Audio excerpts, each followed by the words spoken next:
میرا سوال بیبیز کے متعلق تھا. ادھر ڈاکٹرز منع کرتے ہیں بچے کو شہد نہیں دینا پہلے سال میں, بیبی کو شہد نہیں دینا, ہنی نہیں دینا, کہ انفنٹ بوچلزم کی وجہ سے.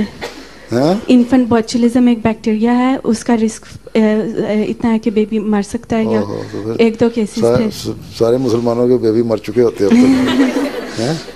تمہیں تو شاید دیا تھا ماں بہن, تم زندہ بیٹھی ہو نا. جی ٹھیک ہے جی. بس پھر یہ شہد اللہ تعالیٰ کہتا ہے شفاء للناس, جی لوگوں کے لیے شفا ہے اس میں. ٹھیک ہے, اس لیے ہم تو چٹا دیتے ہیں. میں نے تو اپنے سارے پوتوں نواسوں کو چٹایا. ٹھیک ہے, ہمیں بھی چٹایا گیا اور بچوں کو بھی چٹاتے ہیں. لوگ بہت سارے آتے ہیں, لے جاتے ہیں میرے سے چٹانے کے لیے. وہ ڈاکٹر نہیں بیٹھی, اس نے اپنے بچے کو چٹوا دیا تھا شاید میرے سے. پھر ڈاکٹر سے یہی نہیں کہتے, ڈاکٹر یہاں یہ بھی کہتے ہیں کہ کچھ عرصے تک بچے کو پانی بھی نہیں پلانا ہے. اور جو جانڈس ہو جاتا ہے یا سب کچھ اس طرح ہو جاتا ہے نا, تو پھر کہتے ہیں اچھا پھر ڈرپیں لگا دیتے ہیں. حالانکہ تھوڑا تھوڑا پانی بھی پلا دینا چاہیے, کوئی حرج نہیں ہوتا. ڈپینڈ کرتا ہے کہ ٹیمپریچر کیسا ہے, موسم کیسا ہے, اس کے حالات کے مطابق. یہاں کے ڈاکٹر نے جو پڑھا ہوا ہے اس کتاب کو دیکھ کے پڑھ لیتے ہیں, نہ تجربہ کچھ ہے نہیں. آدھے ڈاکٹر ایکسپیریمنٹ کر لیتے ہیں ایشینس کے اوپر. ٹھیک ہے. اور ایک پہلے ہی تمہیں نے بتایا تھا, ایک ہمارا ایک احمدی تھا یہاں, اس کے آپریشن کیا, خراب کر دیا آپریشن. دوسری دفعہ کیا, تیسری دفعہ کیا ہیں. بیچارے کے بڑا برا بالا حال, 8 مہینے اسپتال میں رہا, پیٹ کھلا ہوا تھا. تو خیر آخر میں مرنے والی حالت, تقریباً اس کی بیوی بھی روتی میرے پاس آئی کہ بس مر گیا, اللہ نے فضل کیا بچ گیا. اس کے بعد انہوں نے کہا NHS پہ نا کیس کر دو, سو کر دو NHS کو. کہتے کتنا سو کر, میں کہا کم از کم $500,000 پاؤنڈ کا کرو. میں نے کروا دیا سو ان سے. کورٹ نے اس کے حق میں فیصلہ دے دیا اور $750,000 پاؤنڈ اس کو دے دے, NHS کو دینے پڑے. تو یہ بیوقوف لوگ ہیں. ان کا حال یہ ہے, جرمنی میں ایک عورت ہماری احمدی گئی, اس کا ایکس رے ہوا تو ڈاکٹر نے کہا اس کے پیٹ میں کچھ لوہے کی چیز رہ گئی ہے, اس کو آپریشن کیا تھا وہ, تو اس کو پتہ نہیں کس طرح نہ رہ نہیں گئی, آپریشن نہیں ہوا تھا, نگل کھا لیا اس نے. انہوں نے کہا میں نے کچھ بھی نہیں کھایا, لوہا شوہا, میں ٹھیک ٹھاک ہوں.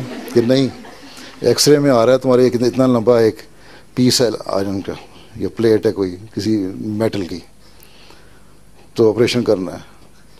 اس نے کہا میں ٹھیک ٹھاک, کچھ نہیں, پیٹ میں ویسے درد ہو رہی تھی کسی وجہ سے. خیر دوسری دفعہ پھر اس کے ہونے کا اچھا یہ تو ٹریول کر رہی ہے اپنی جگہ سے, یہ اوپر آ گئی ہے. ٹھیک ہے, وہ پیس جو تھا نا اوپر آ گیا. پھر تیسری دفعہ ایکس رے کیا, کہتے ہیں وہ یہ تو اور اوپر آ گیا. اس کی بہن وہاں کھڑی تھی, اس نے اس کو کر کے نا اس کے بال پیچھے کیا نا کہ آپ ایکس رے کرو.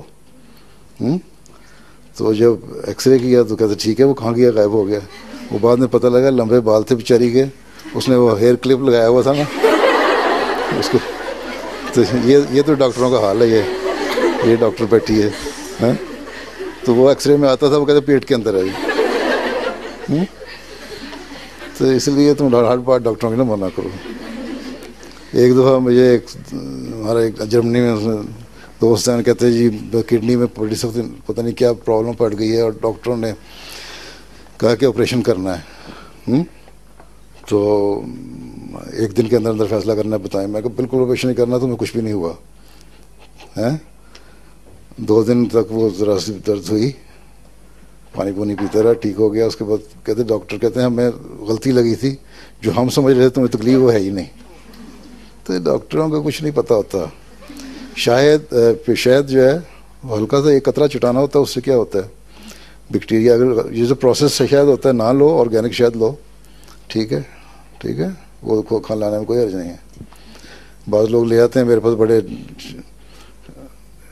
شیشیاں, کبھی کسی شہد کی کبھی کسی شہد کی مکس ہوئے جمے ہوئے. حالانکہ آرگینک شہد بچوں کو کھلانا ہے نا, تو آرگینک شہد کھلانا چاہیے. ٹھیک ہے, اس سے کچھ نہیں ہوتا. بیکٹیریا کو تو مارتا ہے وہ شہد, پریزرو کرنے کے لیے رکھتے ہیں لوگ اس میں شہد میں. 200 سال تک تو ان کو رکھ کے دیکھا, کچھ نہیں ہوا اس کو.